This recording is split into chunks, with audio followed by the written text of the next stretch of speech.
people without access to intergenerational wealth are at a disadvantage in Canadian society broadly.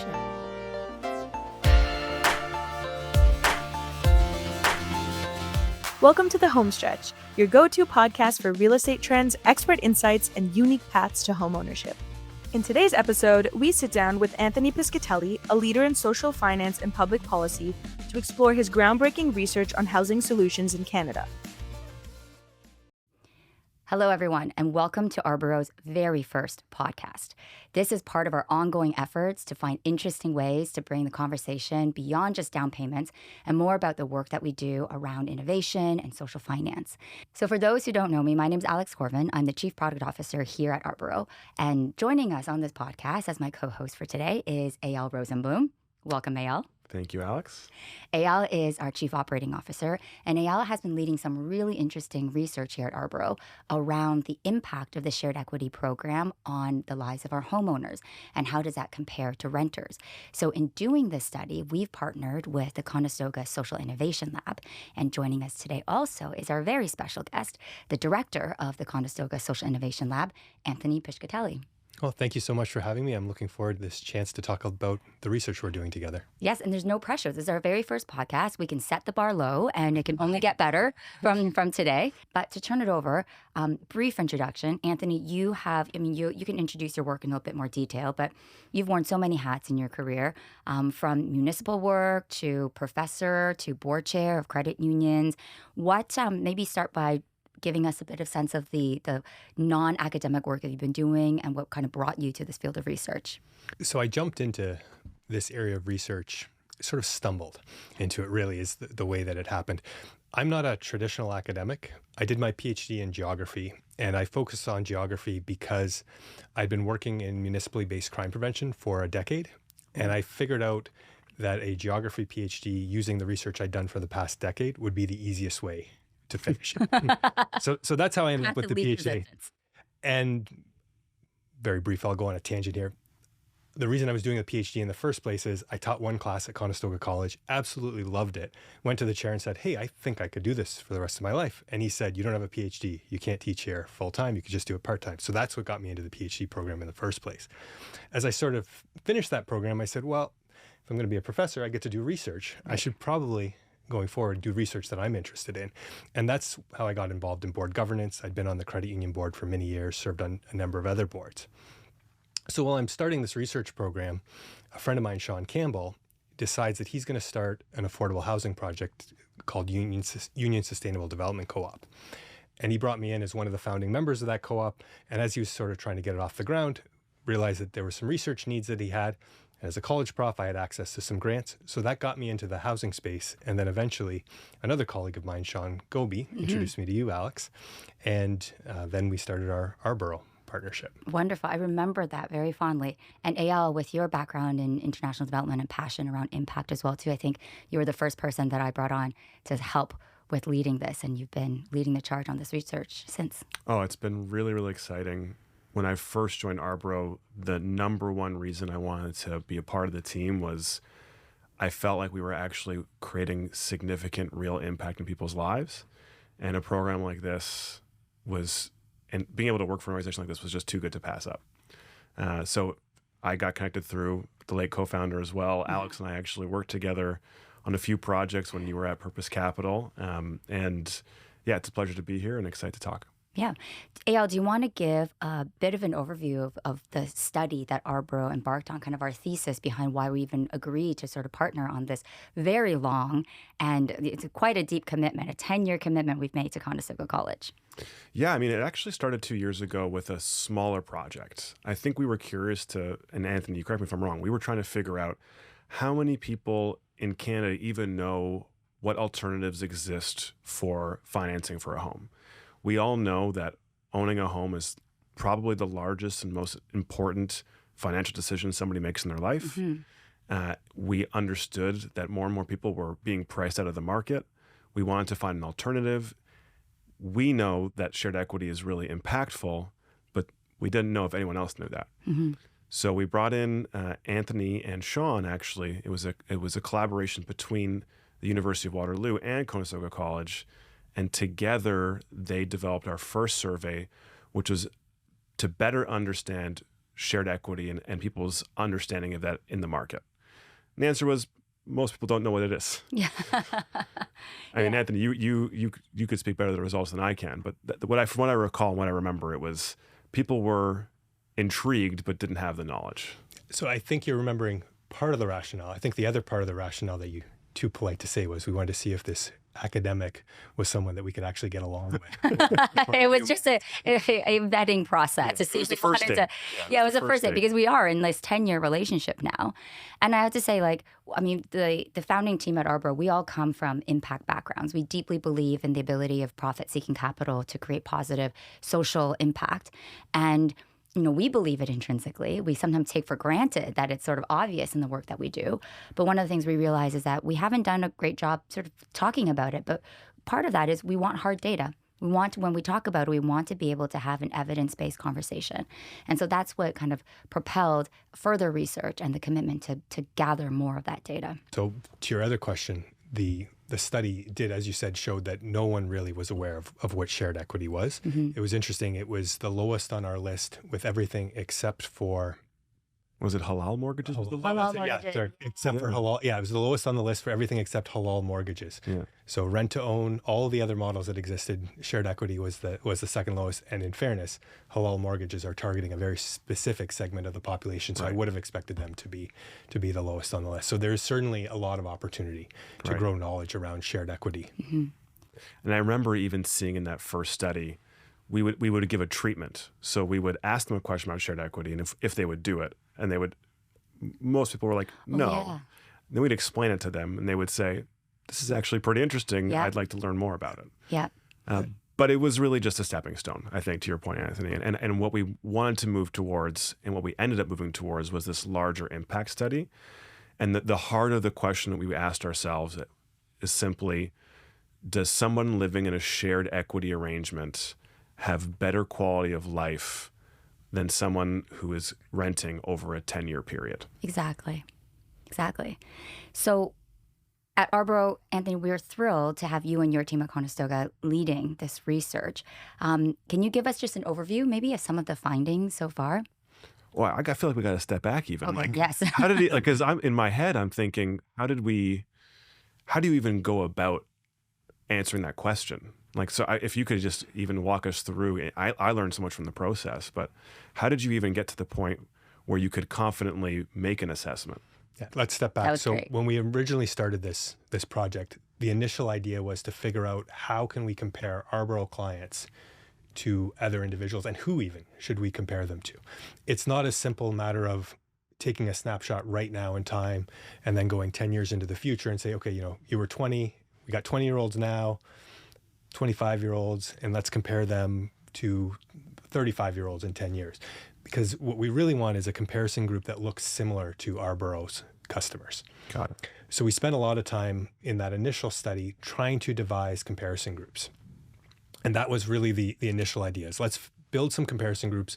And the comparison group theoretically that we were looking for is renters. And we were looking for renters, though, that were relatively close to buying a home, with the idea being that Ourboro clients were people who managed to buy a little bit sooner than they would have otherwise, maybe at all, but primarily they bought a little bit sooner than they otherwise would have been able to buy. Mm-hmm. So we thought, let's compare it to renters who are in a point where they're relatively close to buying. If they knew about the Ourboro model, and to our first study, we knew a lot of people didn't, maybe they would have chosen to buy already. So let's compare to that group and see what happens over a longitudinal, over 10 years in time. And then as an academic, we snuck in a second study, and we're looking at renters generally, and we're going to see how renters progress over time. But that's not really a fair comparison group, because there's a lot of renters who are not close to buying. There's a lot of renters who have previously bought, have gone back to renting. There's other renters who may never buy. So we really wanted a group that looked very similar to Ourboro client. And then how did you even figure out how to determine what quality of life is? Like what measures are you using? What questions are you asking to really get to the heart of that answer? So we looked in at 7 indicators that we wanted to study over time. The first one was economic resilience. So we wanted to see how people were doing in their lives financially. The second one was neighborhood belonging. The third was, how happy are you? The fourth, we looked in at a disorder, which is the closest that we could get to measuring crime rates in people's neighborhood. It's pretty hard to build in, for a variety of reasons, neighborhood level crime data. So instead, what we are looking at is perceptions of your neighborhood. So is there a lot of graffiti in your neighborhood? Is there litter in your neighborhood? Is there people openly dealing drugs in your neighborhood? So we've got some disorder questions. Then we also looked at, does your home meet your needs? And then as a separate category, are you satisfied with your home? So are you, meeting your needs is kind of a minimum yes or no question, whereas the satisfaction is a question of, do you like your house? Could meet your needs, but maybe you're really that happy with it, but you've sort of settled for it. And then the last piece that we've brought in is one that is around institutional trust. So how connected do you feel to institutions in Canadian society, like the federal government and the provincial government? And then the idea is you have these survey questions, you're going out there and you're surveying folks. How often do you feel like you need to do these surveys? What are you looking for over time? So the plan is to do these surveys once a year over the next 10 years. We did a 6-month survey right now, and that was largely to validate that we can follow up. So as you can imagine, keeping a group of people for 10 years is going to be quite difficult. We've got a very large sample size as surveys go. We've got over 5,000 in our initial group. And the 6-month check-in was basically a test to see, how many people do we expect to lose in the first 6 months, and we're pretty happy with our attrition rates. We think we've got a sample that's going to be relatively robust over time. And there are some mechanisms, you can bring new people in as the survey goes, but ideally you want as many people to stick with you for that 10-year process as is possible. That makes sense.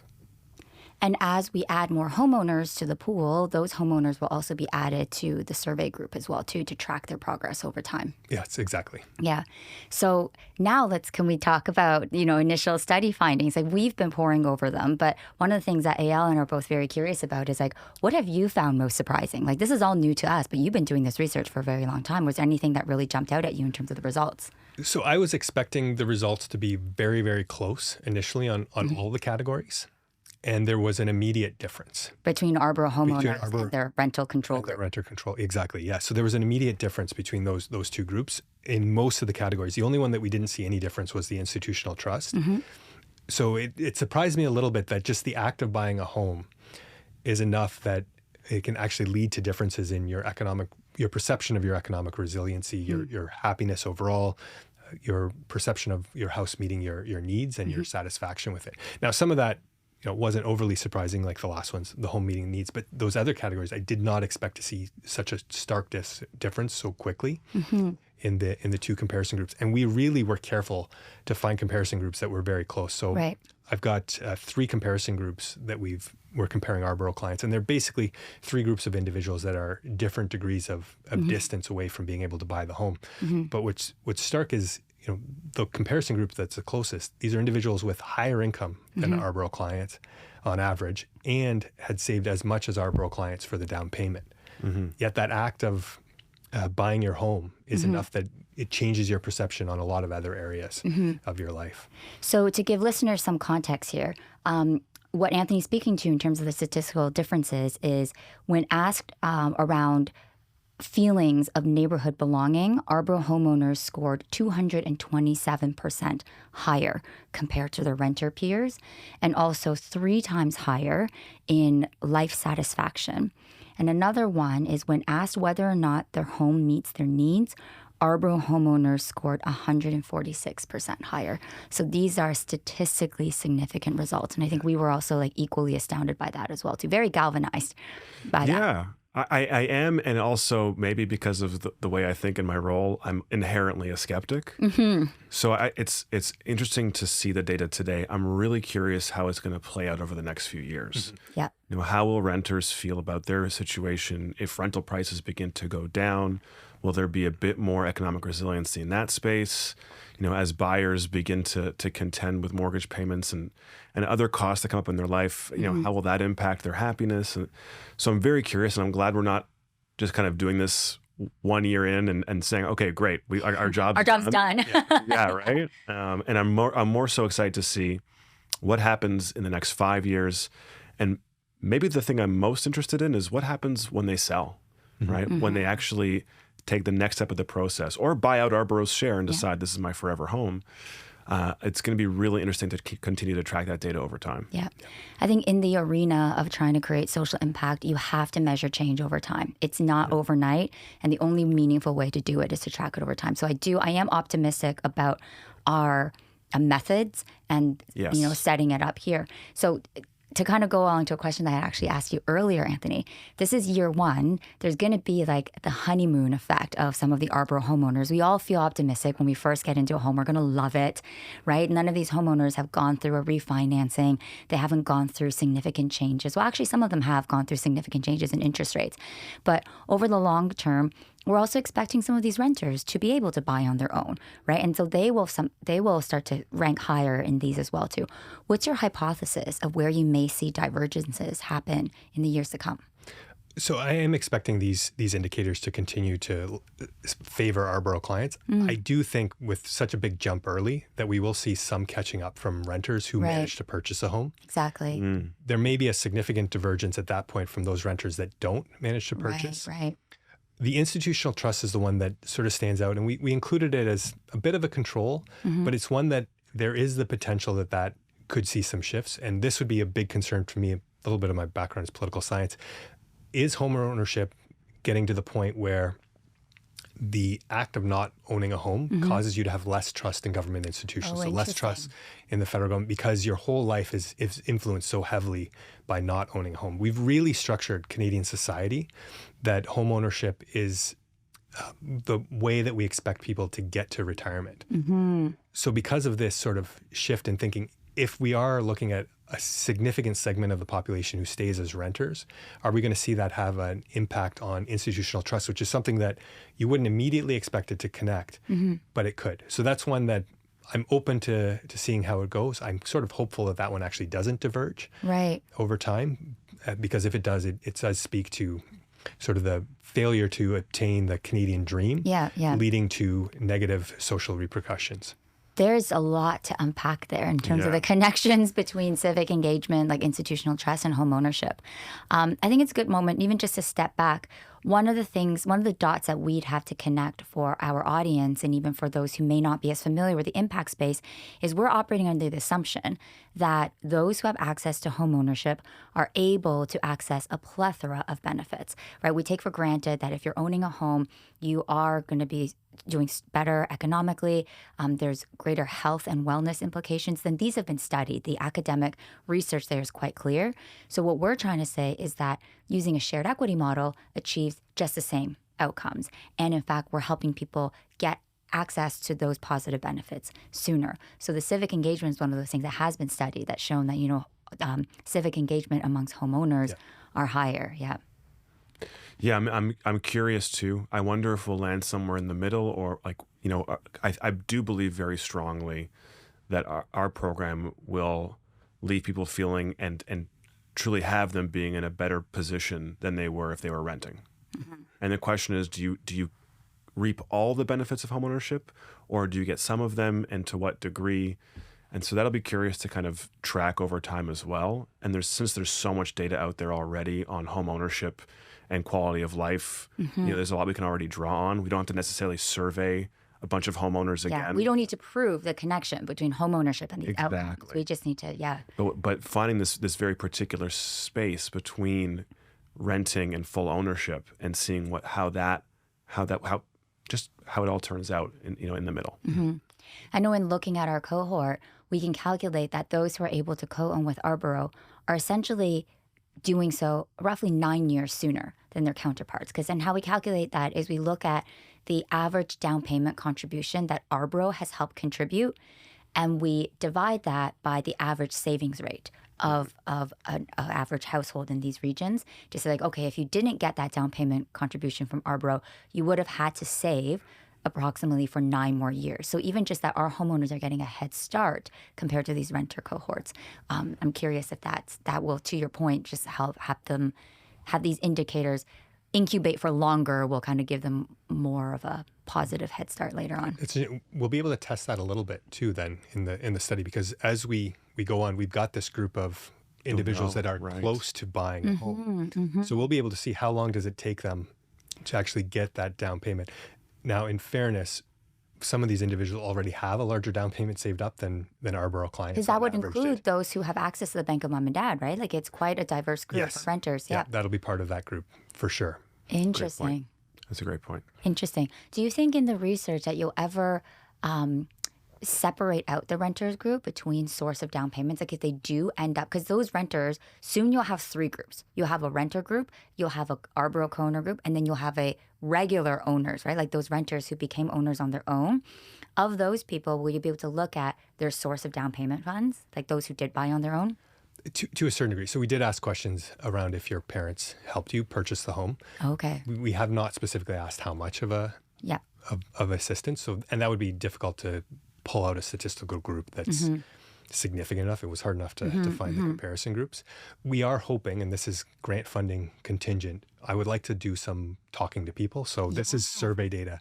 It would be great if we could build in some conversations, some interviews as well. Yeah. And that's where you can get that sort of richness, and you get the stories that sort of tell the difference between an Exactly. Ourboro client and another renter. Yeah. I mean, I have it here on my laptop. You know, we are the rich parents you wish you had.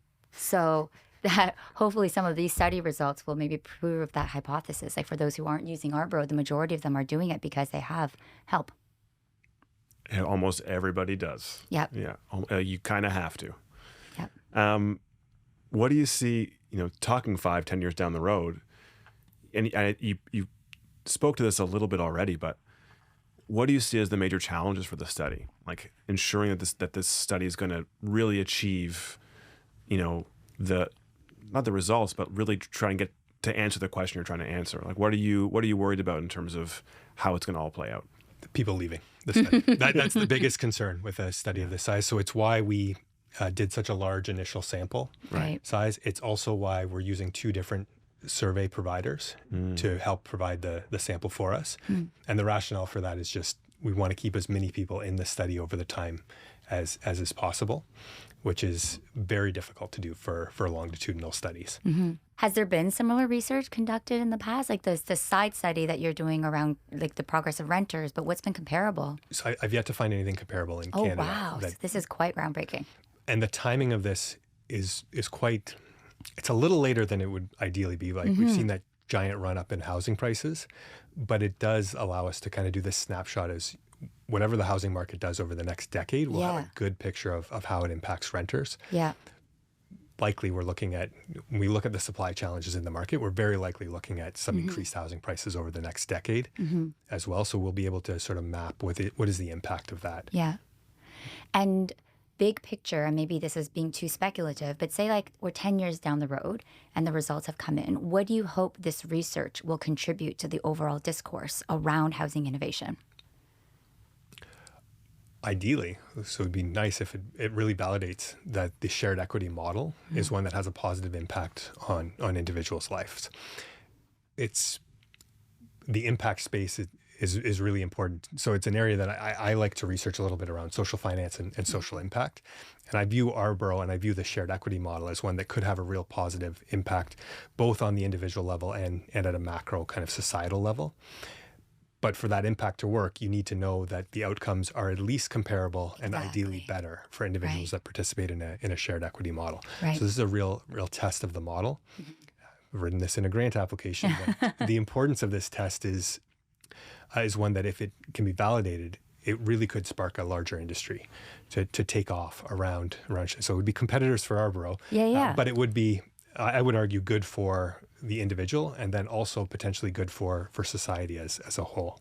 I always say, and I've said this to Alex a million times, I cannot wait until there's competitors in the space because I feel like having additional people in the space is just a sign that the industry or this program is been legitimized and that there's real value in it. So if other people are coming into the space, it means that we're doing something right. I also see it from a government perspective, right? From a public policy perspective, there's been an attempt by the government of Canada to deliver a shared equity, housing program. It didn't go super well the first round. And I think there's probably a lot of lessons that they've taken for themselves. But if they were armed with real data to show them as well, this is the impact of shared equity. It might give them permission to go out there and say, we're ready to try this again. We're ready to commit to it in a larger way. And then do it better. Take Yeah. those learnings and do it better. Actually have real impact. Yeah, exactly. California did a shared equity model from the government, and the problem was demand. They couldn't keep up with the demand for it. Right. We have, I would say, similar to us. There's such an incredible demand for the program. Yep.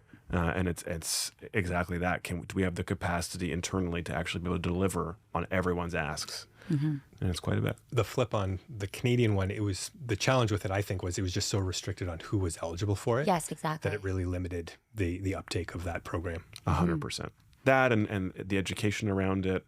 I think Canadians are generally more conservative when it comes to financial products or financial innovation. And if anything is happening outside of the big banks, there's a general feeling or sense that this is something to be looked at with a lot of skepticism. Yeah. And we've seen that too. It was an uphill battle the first couple of years because so many of our buyers were asking the question, like, is this real? Is this legitimate? What's the catch? Yeah, what's the catch? Is this a scam? And we had to be able to answer that. And I'm glad that over time, having over 170 homeowners with us now, there's enough of a track record that it's given people more confidence. But it was an uphill battle, and I can only assume for the government, who's not necessarily that's not their forte, like being able to communicate. Demystify products. Yeah, financial products. So I could totally understand why that didn't necessarily hit the first time. That goes back to our first study. Nobody knew about us. Yeah. We did the experiment, right? Yeah. We were trying to test your marketing messages effectively, right? Give you some ideas. And I came back and said, people know so little about it. Yeah, anything makes a difference. Yeah. Makes a difference for one. I remember the different treatments, even giving them a little bit. Like, it wasn't even so much the message itself. It was just any information, moved the needle. And I want to say also, like, the thing I do fear as well, maybe I hate to be the doom and gloom guy during the podcast, but I feel like there's such an opportunity within shared equity or financial innovations to potentially exploit. And I think the real fear that we see are people concerned, is this a program that's going to potentially have people end up worse off? And shared equity is a broad term. There's a lot of ways you can slice it. And Anthony, we've talked about this in the past, where you've told me you've looked at other models and you felt, let's say, less than comfortable about touting them. Yeah, so there's very few shared equity models in Canada, but I've looked at a lot in the United States, and there's only a handful in the U.S. that I would think are really in the consumer's interest to pursue. And it's rent-to-own is very similar. There's very few rent-to-own models that at the end of the day, you look at and say, yes, the consumer would be better off doing this rent-to-own versus keeping their current rental property, and waiting a while to purchase. What are the typical pitfalls that you see of those programs? Like what moves them away from being a consumer-centric product? The challenge is, one, not sharing in the downside is the biggest one. Right. So that's the one that jumps out immediately at me. Right. Part of the reason why the Bank of Canada and others like the idea of shared equity is the model is sort of predicated on the idea that institutional investors and wealthy investors are sharing in the risk with consumers. So there's a lot of models in the U.S. where there is no downside risk for the investors, and some of the rent-to-own is sort of similar in that boat.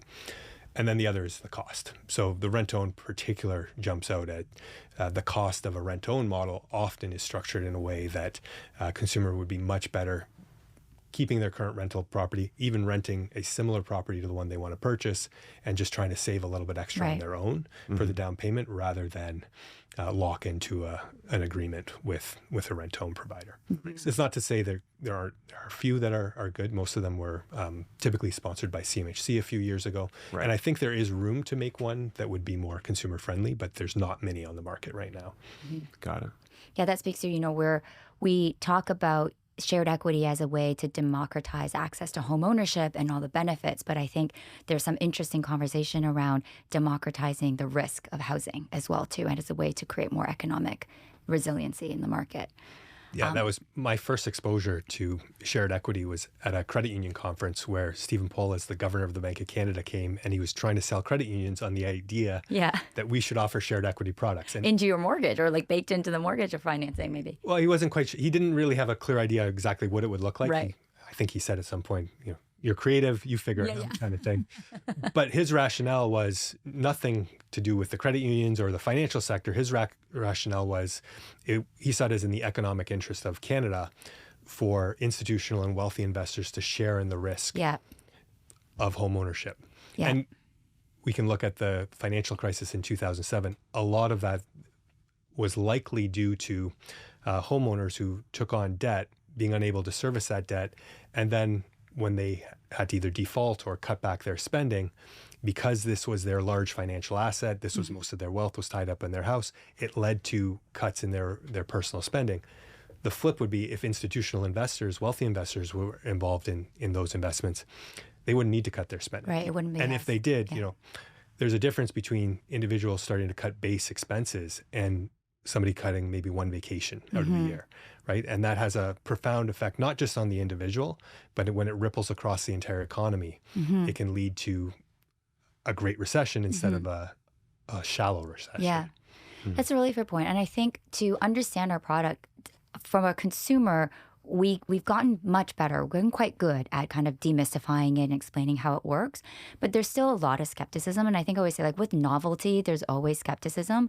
But I'm curious, like, Anthony, with your more nuanced understanding of the role that shared equity can play in the marketplace and the benefits of home ownership, what advice would you have for Ourboro on, responding to skeptics, whether it's policymakers, investors, or other partners? Well, you've already taken me up on part of it. I think the idea of a longitudinal study is something Yeah. that will be really useful. You'll be able to say to skeptics, look, this is the impact that we're having with our product over time. I think some of it is talking about that economic interest. Right. And I think some of it is what you're doing is focusing really in on those individuals who are being left out of the housing market right now. Yeah. People without access to intergenerational wealth are at a disadvantage in Canadian society broadly. Sure. Yeah. And in the housing market is where we see that disadvantage really playing out. And this is a way to help those individuals get into the housing market. Yeah. As long as it has a positive long-term impact, which we're testing, Then who yeah. wouldn't want that? Yeah, that's so true. And Ayala, I know we pull our hair out because we often get compared to owning on your own. Like, some of the biggest skeptics are like, why would people choose this? It's such a ripoff. You're giving up so much equity. It drives me nuts. Yes. It drives me nuts. We just want to shake them and say, no, if you can afford to own on your own, by all means, Please. do it. Yes. This is for those where this is not an option, and these are for the people who would otherwise be left behind. The reality is the run-up in housing prices we've seen over the last 40 years has taken it so that individuals who 40 years ago would have been comfortably in the housing market are now having to either significantly delay or maybe priced out of ever owning. Right. I shared some data with you earlier. In inflation-adjusted dollars, a home in 1980s would cost around $200,000 that today would cost over $700,000. Yeah. And the income increases are just nowhere near kept Exactly. kept pace. Yeah. This has been super helpful for us. I think it's been such an incredible partnership, and we've been so thankful for what you've been able to teach us along the way. I'm curious if our listeners were interested in learning more about new alternatives in the home financing space, or generally, curious about housing solutions. What resources would you want to direct them to?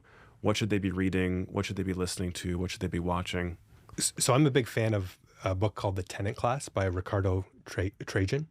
And that's one that I would highly recommend. Like any good academic, I'd also suggest you read some of my stuff.